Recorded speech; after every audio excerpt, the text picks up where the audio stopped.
tesis defendida en 2020 en torno a la investigación sobre los pueblos de colonización a nivel nacional. Yo me centré en la parte de la Iglesia.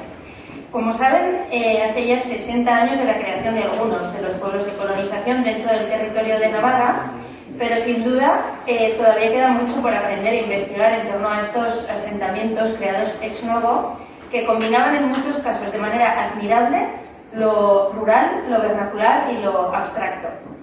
El 1 de abril de 1939 se ponía fin en España a la guerra civil y con ello a 3 años de conflicto armado que había enfrentado a toda una nación. Las consecuencias no solamente abarcaban el plano económico, sino también el demográfico, el social y el ideológico. Una vez finalizado el proceso bélico, la maltrecha situación económica obligó a la dictadura a gestar nuevas formas de reactivar la economía del país. El nuevo régimen optó por plantear una economía basada en un nuevo sector agrario. Y es en este contexto, como explicará posteriormente Gustavo con más detalle, donde nace el Instituto Nacional de Colonización, con el objetivo de proporcionar un hogar para los nuevos colonos, llamados a ser los productores en el engranaje del nuevo Estado y a ser un factor clave de estabilización social. En mi caso, centré mi investigación en el concreto caso del edificio de la Iglesia, de estos casi 300 pueblos edificados por el Instituto, ya que sirvió de laboratorio de ensayo de ideas para algunos de los mejores arquitectos de mediados de siglo de nuestro país, que manejaron con una soltura impresionante lenguajes desde lo más tradicional y al mismo tiempo lo más abstracto. Se trata de una arquitectura y un urbanismo que, sin embargo, pueden ser estudiados desde muchísimos enfoques. Quienes no hayan recorrido estos pueblos, que creo que no será el caso, pueden acercarse a su conocimiento a través de algunas de las ya icónicas imágenes, algunas de las cuales verán a continuación en la presentación de Gustavo Galarreta. Fotografías en las que la arquitectura, al mismo tiempo moderna y tradicional, de volúmenes abstractos recortados contra el cielo, contrasta con la presencia de los propios colonos. Este juego de contrastes ponía en relación una arquitectura pretendidamente abstracta con una realidad inexorable, la España rural de la posguerra. Por el contrario, quienes ya hayan recorrido la geografía española, y en este caso la Navarra, recorriendo estos pueblos, habrán podido apreciar la belleza no solo de su paisaje, sino de su arquitectura, la innegable presencia del campanario en la lejanía, la novedad de sus trazados urbanos y, en definitiva, como dijo el arquitecto más prolífico de toda la obra del INC, José Luis Fernández del Amo, habrán podido recorrer sus tierras aprendiendo lo que no enseña nadie. Yo espero y animo encarecidamente a que personas como Gustavo, coautor del libro, además Figarol, 50 años de historia, sigan investigando y publicando sobre los pueblos de colonización, especialmente sobre aquellos de nuestra tierra, de Navarra, y que con ello todos podamos seguir aprendiendo lo que no enseña nadie. Y con esto le cedo la palabra ya a Gustavo, que además es hijo y nieto de colonos, que a continuación va a comenzar su presentación. Muchas gracias. Oye, pues empiezo la exposición. Voy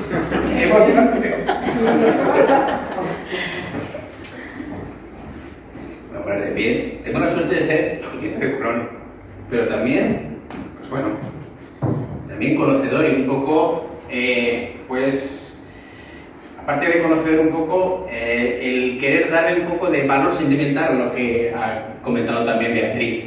Vamos a hablar un poco de los pueblos de colonización. Colonización al final viene de colonizar, de criar la tierra, de asentar algo a la tierra. Entonces, en esa función de asentar algo a la tierra, se crearon pueblos como Figarol.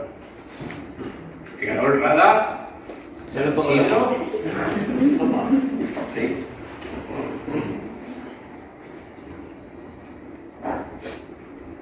Bueno, esta carga simbólica, para que veáis un poco, también se traduce en mí, pero también en muchísima gente que ha estudiado este tema.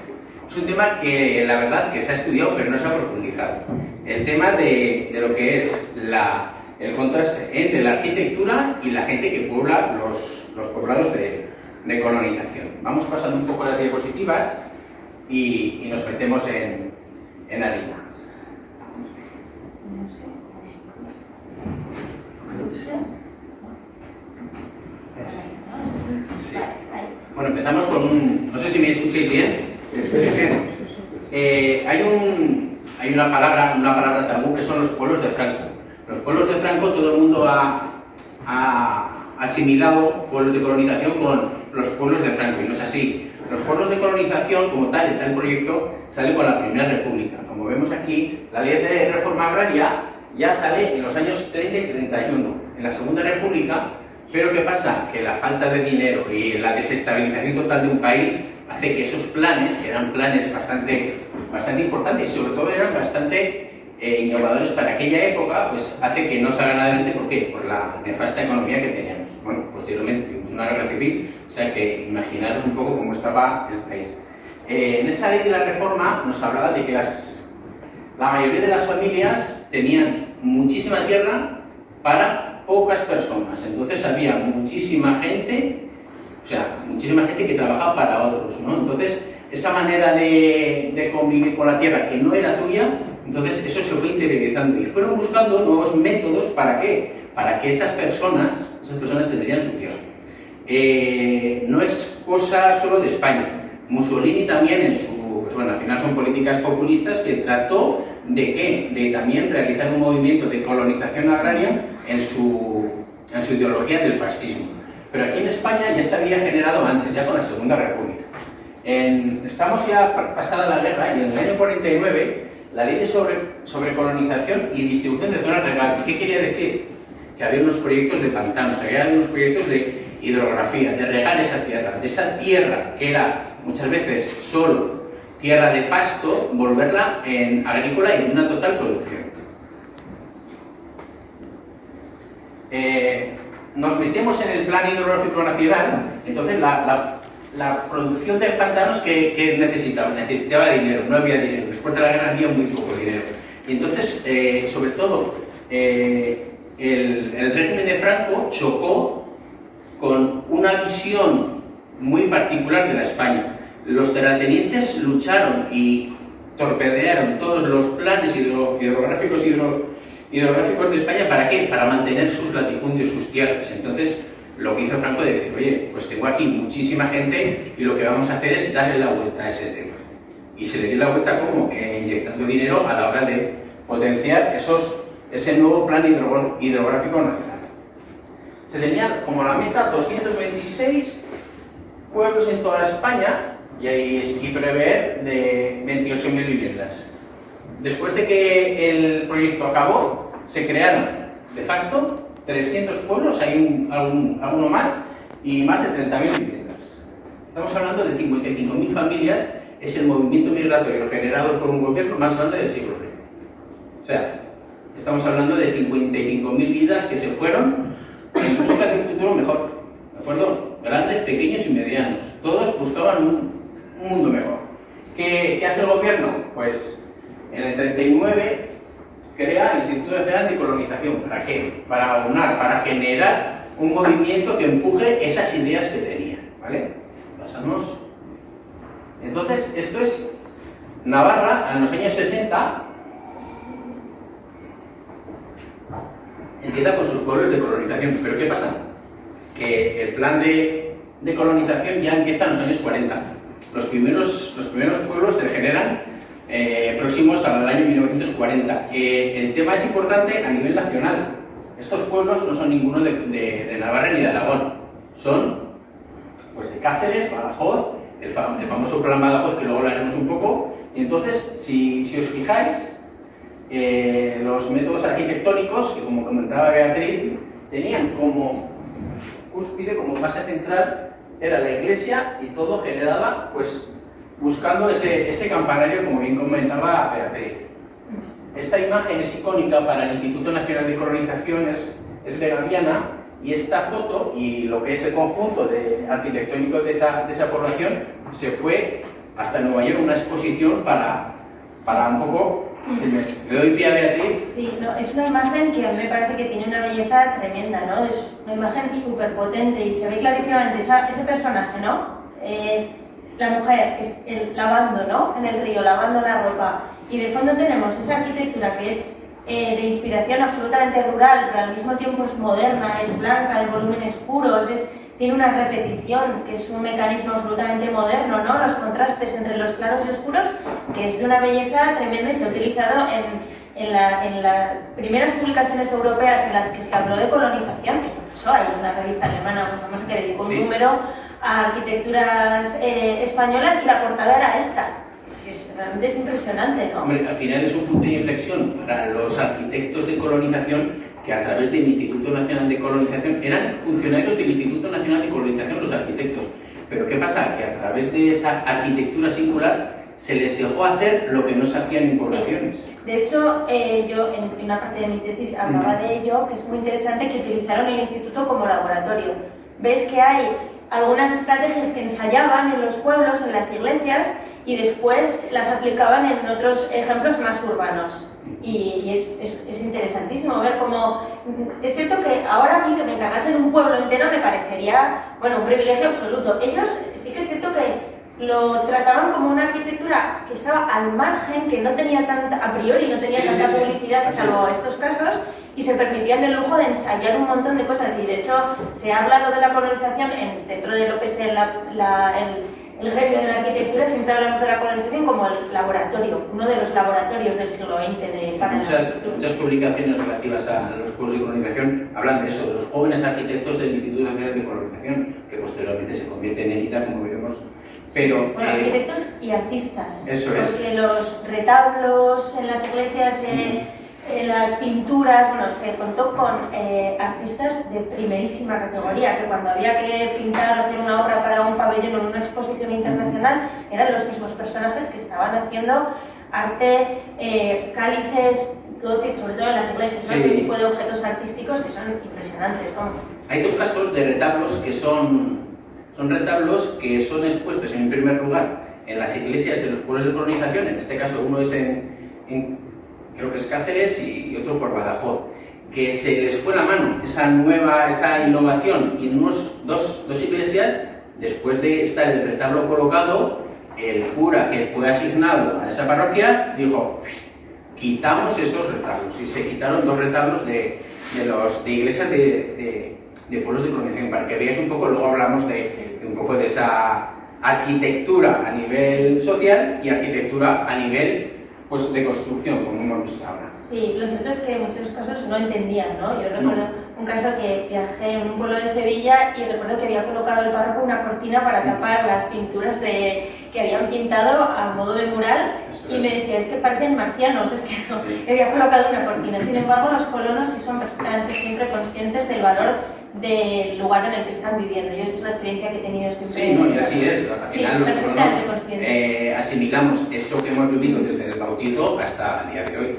Sí. Entonces, que se modifiquen esos retablos, pues está fatal. A mí personalmente no me gusta, pero bueno, que se ha hecho también. Que se quitaron también. Pero bueno, seguimos un poco hacia adelante, que si no, en una hora, pues mira, hablando un poco de esa dualidad arquitectónica, nos vamos a figurar un poco que esto podría ser cualquier pueblo de colonización. Si quitamos este abrevadero, esto podría ser la calle Montejurra o cualquier calle de Rada, de San Isidro, no, porque es más pequeño, pero en los pueblos más grandes sí. Y entonces aquí me gustaría que Beatriz comentase un poco. Este pueblo es La Mojonera, creo que es Cádiz, y es llamativo, ¿no? Este campanario tan abstracto, con ese balcón arriba como atravesando la pieza, la cruz que se repite en muchísimos pueblos, que es un elemento metálico de diseño súper puro, y el contraste con estos personajes. Con la arquitectura social que quería crear el Instituto Nacional de Colonización, que era, a través de los hijos de los colonos, generar una nueva generación de colonos, y venga otra segunda y otra tercera, y venga una cuarta generación de colonos que en la mentalidad de aquellos años querían que se le dieran los valores del nacionalcatolicismo. Entonces, por eso el contraste es buenísimo de lo que es años 60, finales de los 50, una arquitectura totalmente moderna con la nada. Si veis aquí detrás, es la nada. ¿Pero qué hay aquí delante? El todo. Son los hijos de los pueblos de colonización. Este es Alicante y esta es la vereda, que ahora no recuerdo en qué provincia está. Este es el realengo en Alicante, pero sí, es ese contraste entre la imagen de los colonos, que nos traslada a una época de primero los años 40 de posguerra y de pobreza real. Sí, el contraste con estas imágenes es que a mí me parecen espectaculares. Sí. Entonces pasamos de lo global, de lo que es la España de colonización, a lo local. Alguno de vosotros ya conocerá esto, estaba aquí. Gustavo, ¿qué es esto? Oye, dile.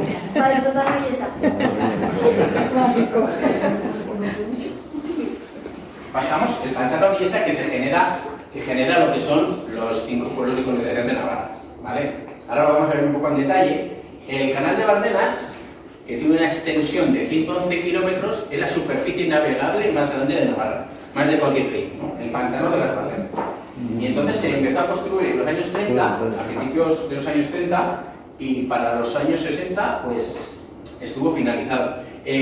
Franco, que era muy de inaugurar pantanos, inaugura Yesa a finales del 59, ¿de acuerdo? Posteriormente llegan, pero claro, la foto es en el año 59. Seguimos. Este es uno de los canales, uno de los túneles que se hace el canal de Bardenas, perdón. ¿Qué pasa? Que fueron obras de una infraestructura brutal. O sea, los medios que se tenían en aquella época realizar una obra de estas dimensiones era un logro a nivel social de todo lo que es la región, porque al final no solo era el pueblo de colonización, sino todo lo que rodeaba a lo que son los distintos canales, o sea, el canal de Bardenas y las 5 acequias que riegan posteriormente todas las hectáreas. Seguimos. Y entonces aquí vemos, un poco os doy las pautas un poco de lo que fue el Instituto Nacional de Colonización. Se crea en el 39, posteriormente, recién pasada la guerra, con más ideas que presupuesto, y luego esta motivación es, como dice, una reforma social. Querían que todas esas personas formasen parte del movimiento nacional católico. ¿Cómo? Le dicen, les vamos a dar una forma de vida. ¿Cómo le damos la forma de vida? Con lo que tenemos. ¿Qué tenemos? ¿Tenemos industria? No. Tenemos campo. Entonces ahí viene la lucha con los latifundistas. Entonces Franco se decanta, ¿por qué? Porque esa forma de vida sea para los colonos, ¿de acuerdo? Entonces, reorganizar y reactivar el sector agrícola. Estaba bastante tocado. Después de la guerra, España no tenía material suficiente para engranar una apuesta por una nueva revolución agrícola. Entonces, mientras en Europa y en otros países de América generaba una revolución, aparte de industria agrícola, para llevar lo que es maquinaria al mundo rural, en España seguiríamos trabajando con mulas y yeguas, como veremos un poco más adelante. Esa reorganización y reactivación en el mundo agrícola, ¿con qué choca? Choca lo que hemos dicho anteriormente, choca con la falta de recursos, ¿vale? Entonces, por eso, cuando el Instituto Nacional de Colonización se crea basado en las bases, en los valores del nacionalcatolicismo, ¿de acuerdo? Lo que Franco creía que era la Nueva España rural.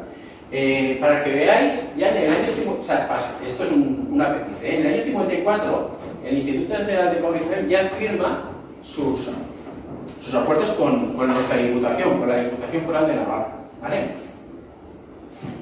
Este logo que todo el mundo conoce, pues sus oficinas, las primarias, la primera constancia, el primer dato que se nota es en Conde de Rodezna. El edificio estaba en el número 8, ¿de acuerdo? Este edificio lo conocéis al lado de los caídos, pues ahí estaban las oficinas, que cuando hablamos de las oficinas del Instituto Nacional de Colonización, pensamos que serían grandes oficinas. Las grandes oficinas estaban en Zaragoza. Zaragoza era la sede del Instituto Nacional de Colonización para la zona de Bardenas, ¿vale? Entonces, por ejemplo, esto es Figarol. Hay más ejemplos como el de Rada, como San Isidro, como Gabarderal. Entonces, todo lo que era un poco lo que sean terrenos para expropiar, en este caso del común de Carcastillo, y también de parte de terrenos que tenían, por ejemplo, los grandes latifundistas, como era el Marqués de Miranda en Rada, y en Figarol era el monasterio de Loriga, ¿de acuerdo? Algunos de los nombres aquí, a algunos les sonará. Aquí está, ¿dónde estaba? Aquí. Realiza esto y ¿dónde está Peña Culebras? La grande, Gustavo. Sí, Enorme. ¿Enorme? ¿Dónde? Me pone cuidado de Peña. Ah, vale. Estábamos hablando aquí.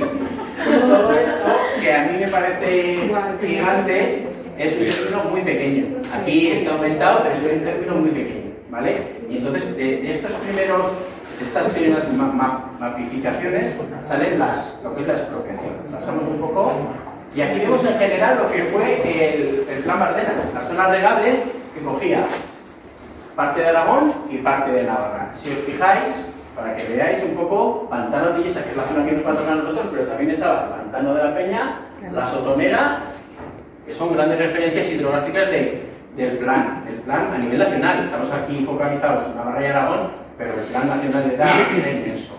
Y ahora hacemos un poco de zoom y nos pasamos a los pueblos de colonización de Navarra, exclusivamente Navarra. En Navarra se crean 5 pueblos de colonización. De esos 5 pueblos se llegan a habitar solo 4. Según viene el agua de Quesa, pasa por el Boyeral, pasa a Campo Real, que es zona de sur del Rey Católico, que es Aragón, pasa por la Banderal, San Isidro del Pinar, Pilarol, y acaba en Navarra, ¿vale? Este es el recorrido que hace el agua, ¿de acuerdo? Y entonces esto se dividió por sectores, Galo era el sector 6, y por ejemplo Rada era el sector 12 y 13 de ese plan. Y a Beatriz estas 2 fotos le gustan muchísimo, dice que son preciosas. Me parecen nosotros preciosas porque no solo lo que significan, ¿no?, de llevar agua de un sitio a otro, de hacer que de repente tierras sean regables, sino que es que me parecen que como diseño de la propia estructura para llevar el agua me parecen muy muy bonitas. El Instituto Nacional de Colonización construyó 300 kilómetros de acequias, ya sea de cuna, de las cunas se refieren a esta forma cunada de las acequias, luego acequias de rectangulares, pero sobre todo lo importante era llevar el agua. ¿Cómo? Con 300 kilómetros de acequias. Estas, igual os suena a alguno de vosotros, son de Castillo las 2. El agua y la colonización. Francisco Franco siempre quiso unir el agua y la colonización. ¿Para qué? Dice, yo os doy vida, ¿y vosotros qué me tenéis que dar? No voy a decir una fe ciega en el régimen, pero sí dice, oye, os estoy dando una forma de vida y quiero que sepáis que os la estoy dando yo. Entonces se generó mucha literatura un poco basada en los valores del nacionalcatolicismo, ¿vale? Entonces quería unir, y entonces esa literatura iba siempre enfocada a lo bueno que somos y somos los mejores y nadie hay como nosotros, ¿vale?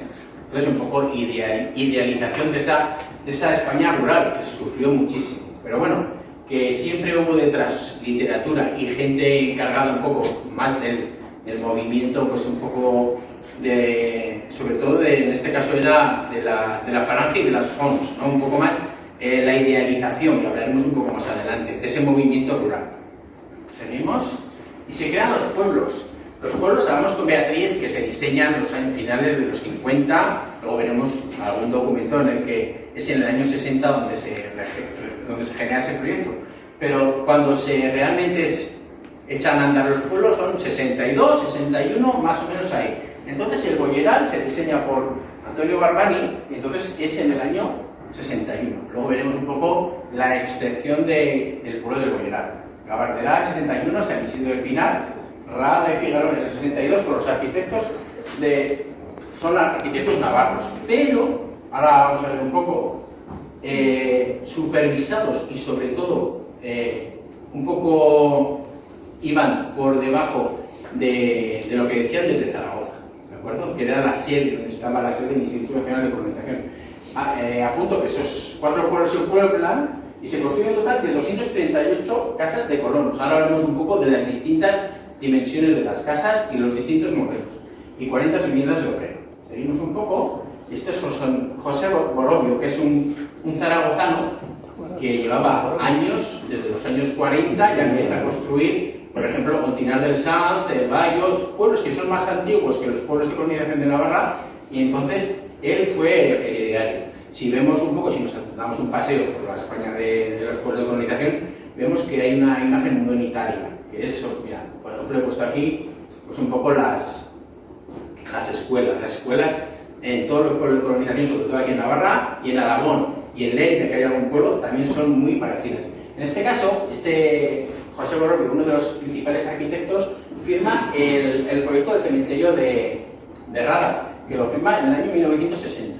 Rada se puebla en el 62, pero por ejemplo su cementerio se genera el proyecto en 1960. Es una imagen bastante importante del movimiento, porque hay que contar que los arquitectos eran funcionarios, y para ser funcionario un poco tenías que tener unas bases que te asentasen ideológicamente dentro de la estructura que ahora veremos cómo se estructuraba el Instituto Nacional de Colonización. Había funcionarios y algunos también contratados puntuales. Sí, por ejemplo, los servicios navarros. Sí. Eran, José Borrobio sí, era un funcionario y era una persona que construyó muchísimo y, como dices, era a veces quien hacía anotaciones a otros proyectos y quien conocía y llamaba a muchos de los arquitectos que se les encargaba un pueblo o una ampliación. En el mundo de la arquitectura dicen que no se hacen una idea de por qué no hay planos, y luego cuando lees dices que es que los planos eran siempre los mismos, iban rotando, y entonces muchos de los planos, cuando intentas consultar los archivos generales, dicen que es parte del archivo privado del propio arquitecto. Sí, que algunos se han cedido a escuelas o a Sí. museos y otros pues no han desaparecido. Entonces, por ejemplo, en los pueblos de colonización, como veremos posteriormente, pasamos a la siguiente diapositiva, por ejemplo, vemos esta casa de Colono, la tipo B, había hasta la F, A, B, C, D, F. ¿Qué pasa? Que esta es de las primeras, y para los que tengan un poco de conocimiento de lo que son los pueblos de colonización, vamos a ver que esta casa, por ejemplo, al ser de las primeras, años 50, tiene pues, el diseño de la vivienda, la distribución, ¿y dónde tienen los baños? Los tiene fuera. Aquí ya viene la parte anexa, que es almacén y granero para los animales y para el almacenamiento del cereal, pero los baños están fuera de la vivienda. Aquí están, o sea, la casa está aquí, entonces todavía esa arquitectura más moderna pensaba que el mundo rural todavía seguía anclado en hacer sus necesidades fuera, entre la que es la casa de vivienda y los animales. Eso cambió, posteriormente ese diseño se dieron cuenta de que cambió. Y luego también, por ejemplo, es importante la anchura de los accesos a las dependencias de animales y de almacenaje, a los corrales como tal, ¿no? ¿Por qué tuvo que cambiar? Porque estaban diseñados para la entrada de un carro con una yegua y una vaca, no había más. Entonces, el nuevo rediseño, las distintas fases, hubo que ampliar esas puertas para que entrasen medios mecanizados, el tractor y el remolque. ¿De acuerdo? Este es el primer diseño de San Isidro del Pinar. Igual habéis sonado alguno de vosotros, pero ¿qué veis que faltaría? La iglesia. Es tan primigenio el diseño, la iglesia lo veis aquí, lo veis aquí. Aquí está lo que es la iglesia, las escuelas, pero el diseño primigenio, que son casas, como os fijáis, ya las diseñan tipo A, y las distintas empresas de construcción ya venían con los planos de otro pueblo y de otro pueblo. O sea, esto era construir en... Sí, el trazado y la iglesia sí que era lo que aportaba más originalidad en cada pueblo. Donde más libertad de diseño había era en el ayuntamiento o las dependencias pues a veces del párroco que estaban vinculadas a la iglesia, o los sindicales, y sobre todo en la iglesia era donde había mayor libertad. Es verdad que en muchos casos lo que era la vivienda del colono era una especie de... A, B, C, D, hasta F, sí. Entonces, pues bueno, vemos como la idea primigenia luego se va dotando de más casas. ¿En base a qué? En base a la demanda de los colonos. ¿Seguimos? Y bueno, esto igual os suena a alguno de vosotros, esta iglesia, pero bueno, Bueno, estoy mal, perdón. ¿qué iglesia puede ser esta? La de Sagrada. ¿No? San Isidro del Pinar. San Isidro del Pinar, sí. Y entonces, Beatriz os va a hablar un poco de esa dualidad. Sí, la de la derecha, como ya sabéis, es San Isidro del Pinar, y la de la izquierda está en Cáceres, es Casar de Mianjadas, y es un poco anterior, creo que es del 52, 53, 50 y pocos. Entonces, ostras, llama la atención, ¿no? Las imágenes son muy parecidas, cambiando materiales y un poco la escala y tal, pero el argumento es exactamente el mismo, los recursos son exactamente los mismos, ¿no?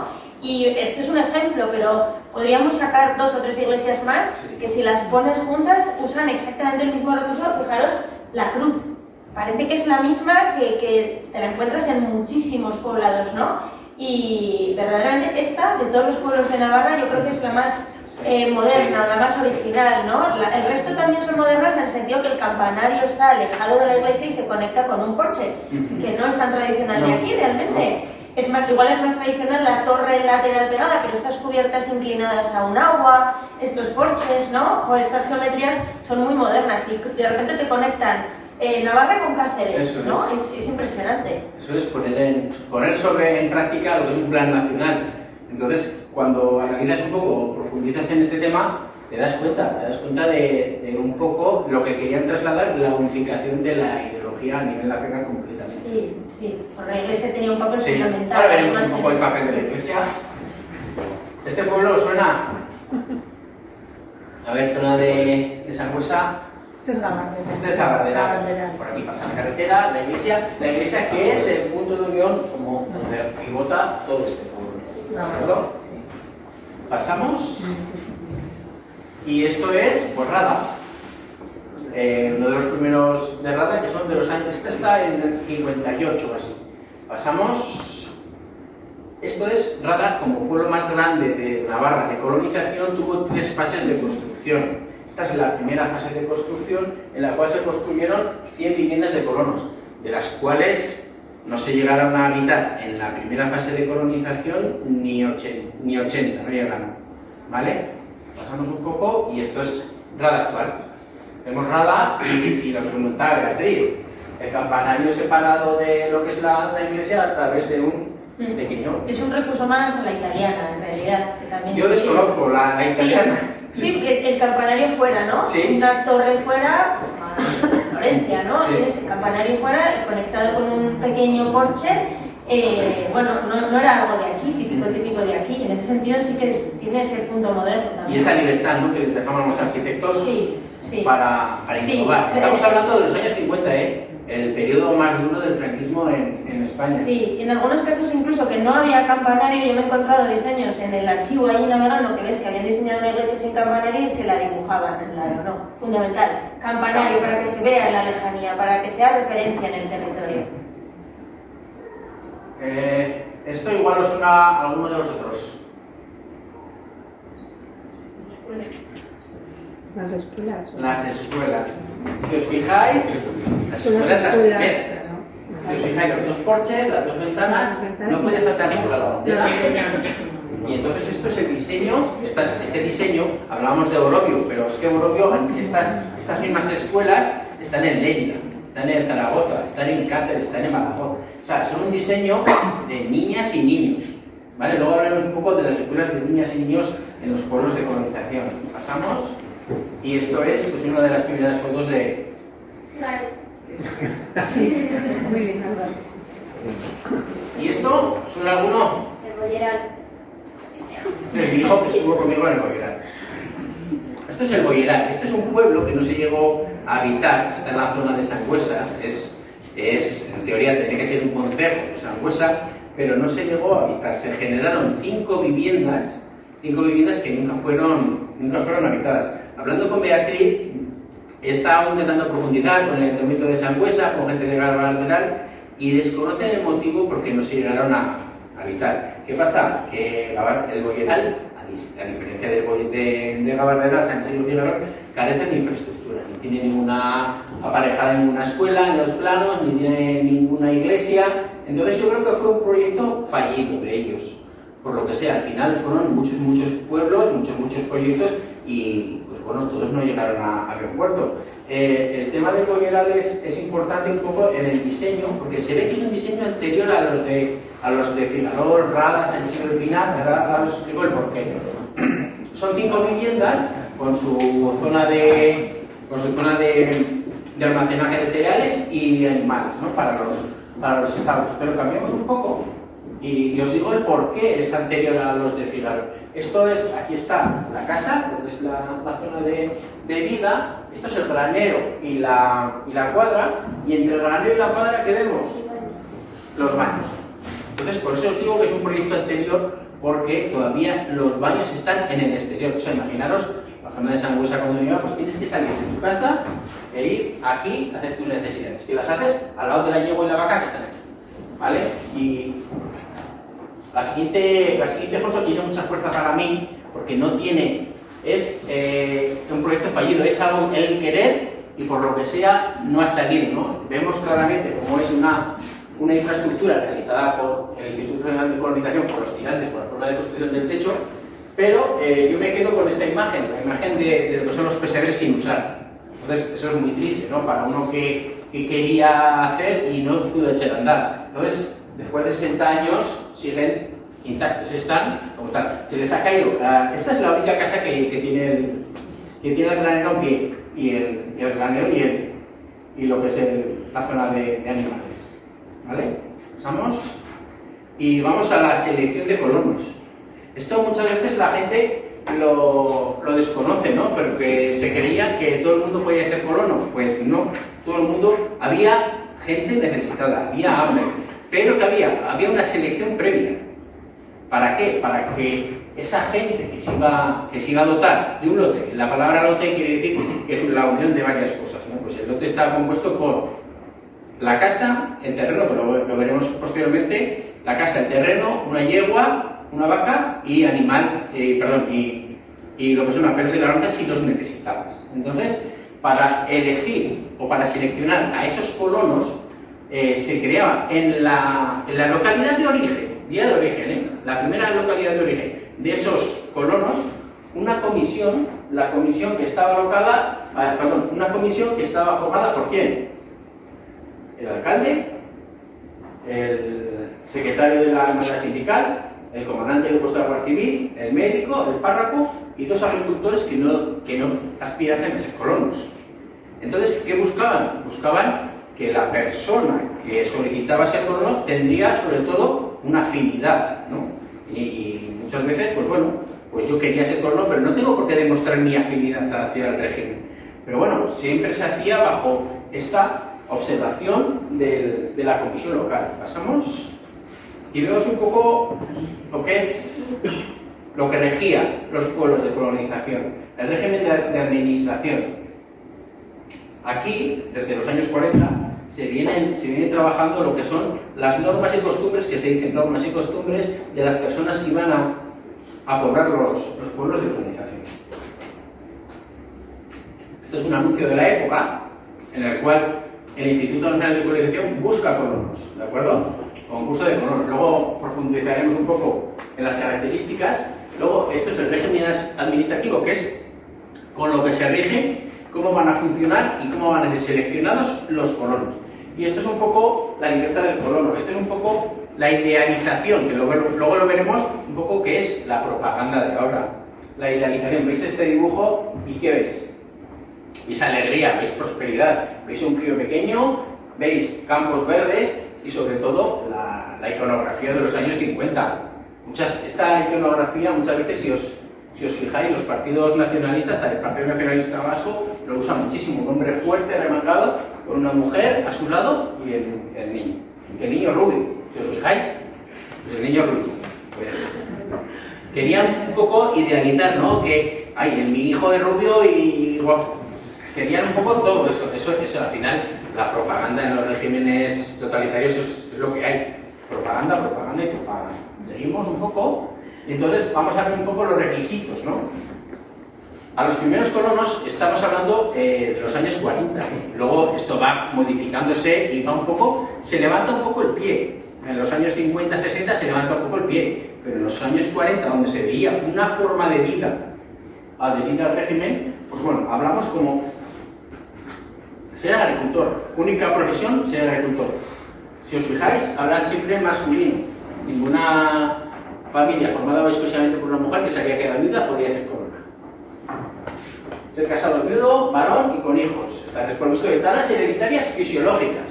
O sea, imagina hasta qué nivel había el control, ¿no? Sífilis, tuberculosis y tal.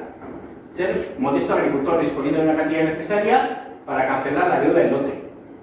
La deuda del lote venía posteriormente, se cancela la deuda con lo que tú generas de tu producción. Entonces, esto es un poco el seleccionar, ¿no? Un poco. Y acreditar unos dotes de moralidad y conducta aceptables. ¿Para quién? Para la comisión de selección de esas personas. Para el cura, para el médico, para el comandante de la Guardia Civil y para el alcalde, ¿vale? Que era quien seleccionaba. Estamos hablando, esto es años 40, y luego, posteriormente, un poco se abre un poco, ¿no? Seguimos. Y luego los condicionantes. Si tú tenías los mismos puntos que otra persona, se tiraba de este baremo. Número de hijos, y contra más varones también te daba más, saber leer y escribir, ser mayor de 20 y tener cumplido el servicio militar. En aquellos años, el servicio militar era, hasta la gente que optaba a esto, se habían chupado los 3 años de guerra más 3 años de servicio militar obligatorio. Son 6 años. ¿Vale? Y esto es un poco el reglamento, ¿no? El reglamento de la utilización de la vivienda. Pero el reglamento anterior nos indica que los colonos, a la hora de seleccionar, de hacer esa selección, había una serie de condicionantes. Entonces, pues mira, aquí tenemos solicitudes especiales con referencia. Españoles, Telata es una colonia española que hubo en Marruecos. Entonces, se decía, en este tipo de articulado, la comisión de selección decía: fulanito, menganito van a tener plaza. Y lo decían en boletín oficial. Por ejemplo, recomendaciones de una lista de nombres y apellidos con iniciales. Y se ponía el señor Merino, el Evarista y tal. Se seleccionaba por la comisión a dedo quién. ¿Por qué? En este caso, los condicionantes, pues por lo que sea. Pues, oye, has estado en las colonias y tal, pues te premiamos con una plaza dentro de lo que es los lotes de colonización. Para que veáis un poco que no era todo, ¿no? Sino también había nombramientos a dedo y nombramientos hechos en boletín oficial, ¿vale? Porque había una infraestructura legal que daba pie a ello. Seguimos y vemos un poco la idealización. Si un poco conocéis los años 40-50 de España, si veis una foto fija, en aquella foto fija nadie recrea esa prosperidad, ¿no? Sino que vemos un poco venimos de una guerra civil y venimos de, pues, no voy a decir de la miseria, pero mucha gente lo pasó mal. Entonces el régimen de Franco lo que hacía era idealizar la idea de colonizar los pueblos a través de la agricultura. ¿Y qué generaba? Generaba imágenes de que sean atractivas. Estos pueblos los conoceréis, son Rada y San Isidro del Pino. Pero salen en publicidades, ¿para qué? Porque todavía en los años 60 se buscaban colonos, ¿de acuerdo? El 62 tal, pero es que hasta los años 70, ha habido movimiento de población en ámbito colonial del Instituto Nacional de Colonización. Seguimos. El primer patrimonio, ¿con qué entraban los colonos? Los colonos, cuando iban a un pueblo, se encontraban, esto lo dicen, vamos, desde Navarra, Aragón, Cáceres, Badajoz, Andalucía, se encontraban con un pueblo desnudo. Sí, estaban las casas, pero faltaba la infraestructura. Las infraestructuras faltaban, pues, agua corriente, muchas veces faltaba la luz, pero bueno, ya tenías una casa y tenías un lote. Entonces, la vivienda, tenías una vivienda para tus hijos, tenías un lote de tierra, una vaca y una yegua y aperos de labranza. Los primeros 15 años eran para pagar la vivienda. Una vez pagada la vivienda, ¿qué pagabas? El lote, la tierra. Posteriormente pagabas posteriormente de haber pagado eso, tanto la vaca como la yegua la podías amortizar en manera física, con dinero, según las facturas que se ve recogidas por el instituto. En los años 60 y muchos, una vaca la ponen en 15.000 pesetas. Pero el instituto te daba la opción de amortizar esa deuda de una vaca y una yegua dándole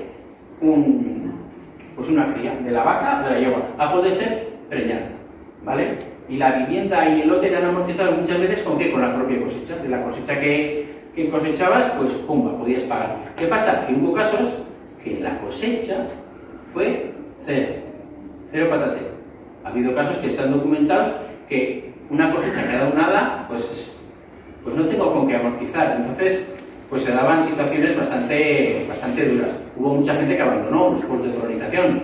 no idealicemos ahora los pueblos de colonización. Hubo mucha gente que ese proyecto lo tuvo que abandonar. ¿Por qué? Porque no fue hacia adelante. ¿Por qué? Por falta de recursos económicos. Seguimos. Y aquí vemos un poco lo que son los pueblos de colonización, ¿vale? Y con qué se recrean, ¿no? Pues te daban una casa, te daban un carro, una herramienta de trabajo, te daban un lote y te daban, sobre todo, una forma de vivir, ¿no? Te dicen, oye, te damos una forma de vivir, a ver cómo sale. Si veis un poco aquí, pues, esta imagen es antigua, ¿eh? Pues esta puede ser la casa de los Miloche, pero no lo es. No. Es un pueblo, es otro pueblo, ¿vale? Aunque sean las casas que parecen igual, Son iguales. pues, pero no lo son. Esta la quería reflejar por la antigüedad, porque nos retomamos a los 60 aquí en Navarra, pero en Andalucía y en el plan Badajoz y todo eso, o sea, a partir de los años 40, ¿vale? Hay una cosa que no estamos comentando, pero que es quién saca estas fotos, ¿no? Joder, estamos Sí. viendo las fotos, pero dices, ¿quién las saca? Es que se encargaba a fotógrafos y algunos de los mejores fotógrafos que había a nivel nacional, y las fotografías no dejan puntadas sin hilo, ¿no? O sea, son perfectamente elaboradas, son como una escenografía porque son propaganda. Qué mejor propaganda que ir allí, sacar estas fotos y después en la propia revista de colonización que tenían, publicarlas y utilizarlas y esa idealización. Sí. Y esa diferencia entre una foto profesional y una particular la vemos en estos dos casos. Estas son fotos particulares y estas fotos son del movimiento del Instituto Nacional de Colonización que vemos aquí.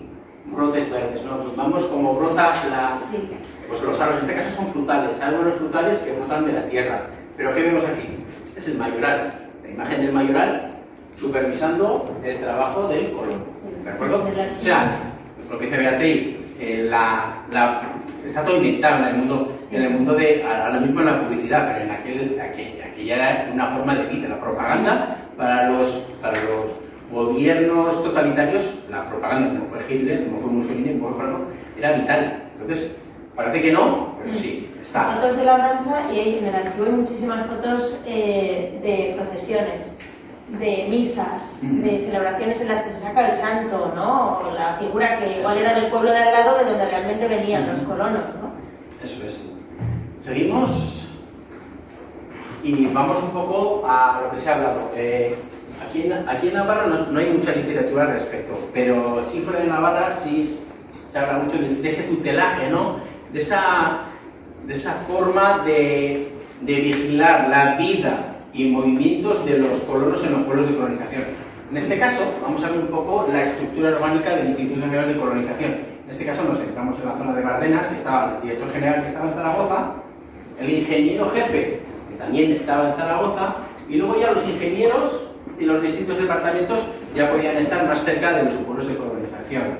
Luego ya el perito, que sí, el perito era obligado, un perito estaba obligado por ley a residir en un pueblo de colonización.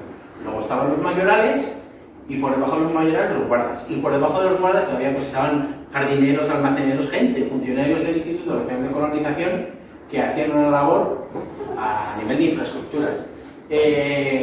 Los colonos, ¿cómo definen su relación con el instituto?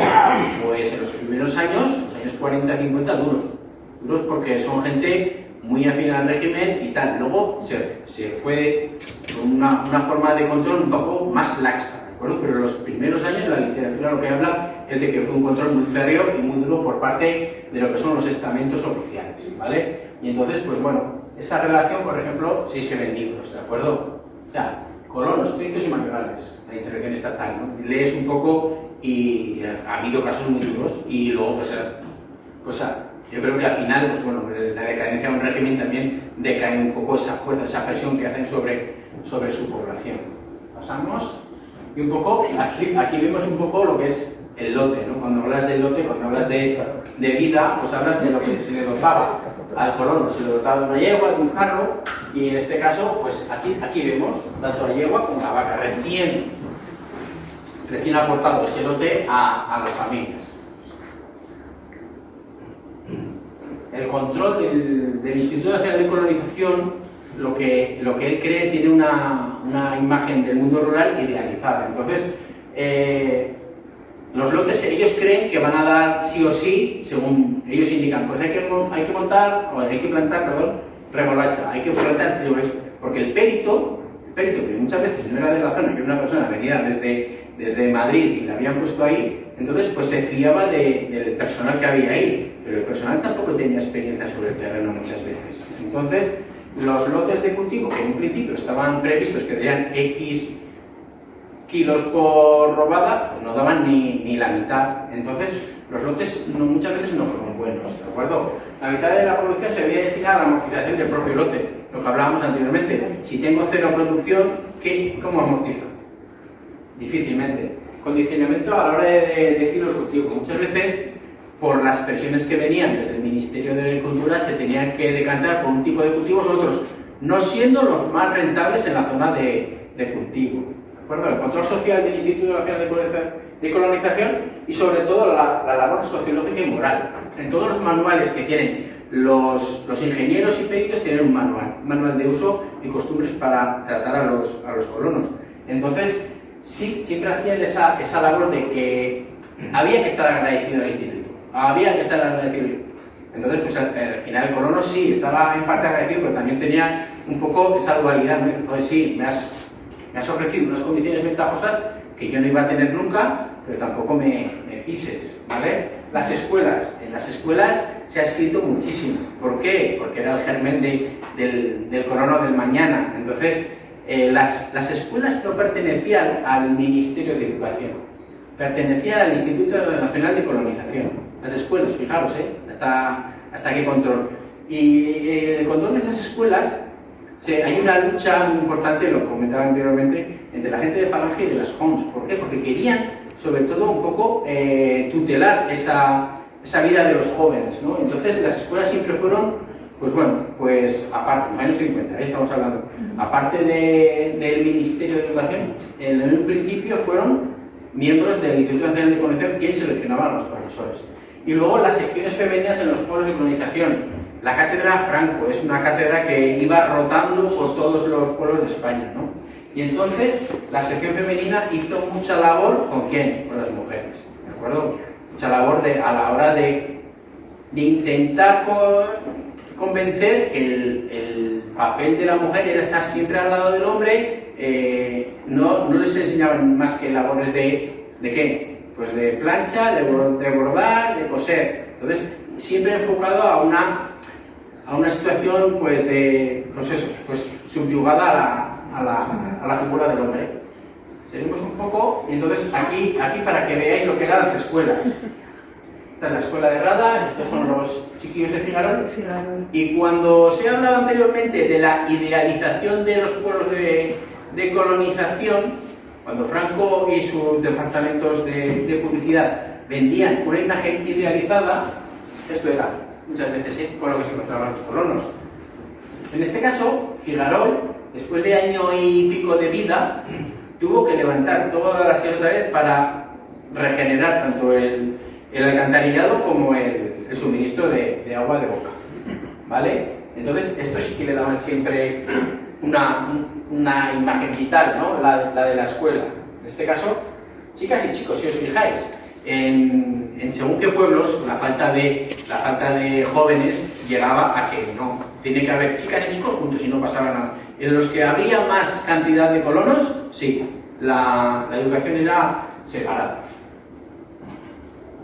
Entonces, pues bueno, ya vamos avanzando en los años y aquí en este caso hablo de Figarol, pero Rada también. Entonces, la Junta de Colonos se encarga de atender aquellos asuntos sociales delegados por el Instituto.